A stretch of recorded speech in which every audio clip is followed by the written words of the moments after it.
Dubai മെട്രോയിലെ blue line നിർമ്മാണ പ്രവർത്തനങ്ങൾ അതിവേഗം പുരോഗമിക്കുന്നതായി റോഡ്സ് ആൻഡ് ട്രാൻസ്പോർട്ട് അതോറിറ്റി അറിയിച്ചു. ടണൽ നിർമ്മാണത്തിന്റെ ആദ്യഘട്ടം പൂർത്തിയായി. നിർമ്മാണം തുടങ്ങി 2 മാസം മാത്രം തികയുമ്പോഴാണ് ആദ്യഘട്ട ടണൽ നിർമ്മാണം പൂർത്തിയാക്കുന്നത്.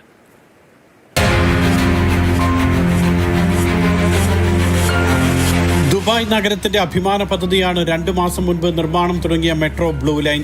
ദൃശ്യങ്ങൾ സഹിതം പുറത്തുവിട്ടുകൊണ്ടാണ് ബ്ലൂ ലൈനിലെ ആദ്യഘട്ട ടണൽ നിർമ്മാണം പൂർത്തിയായ വിവരം റോഡ്സ് ആൻഡ് ട്രാൻസ്പോർട്ട് അതോറിറ്റി പുറത്തുവിട്ടത്.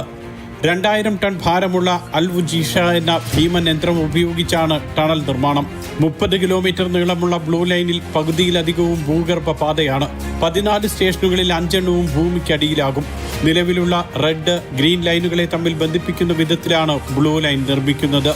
Mirdif, silicon oasis, international city, academic city, creek harbour തുടങ്ങി പ്രധാന മേഖലകളിലൂടെയാണ് പാത കടന്നുപോകുക. UAE വൈസ് പ്രസിഡന്റും പ്രധാനമന്ത്രിയും ദുബായ് ഭരണാധികാരിയുമായ Sheikh Mohammed bin Rashid Al Maktoum May 3-നാണ് ടണൽ നിർമ്മാണത്തിന്റെ ഉദ്ഘാടനം നിർവഹിച്ചത്. ലോകത്തിലെ ഏറ്റവും ഉയരമേറിയ മെട്രോ സ്റ്റേഷൻ നിർമ്മിക്കുന്നതും ബ്ലൂ ലൈനിലാണ്. 2029 സെപ്റ്റംബർ 9-ന് ഉദ്ഘാടനം ചെയ്യുന്ന വിധത്തിലാണ് നിർമ്മാണ പ്രവർത്തനങ്ങൾ പുരോഗമിക്കുന്നത്. Mathrubhumi news, Dubai.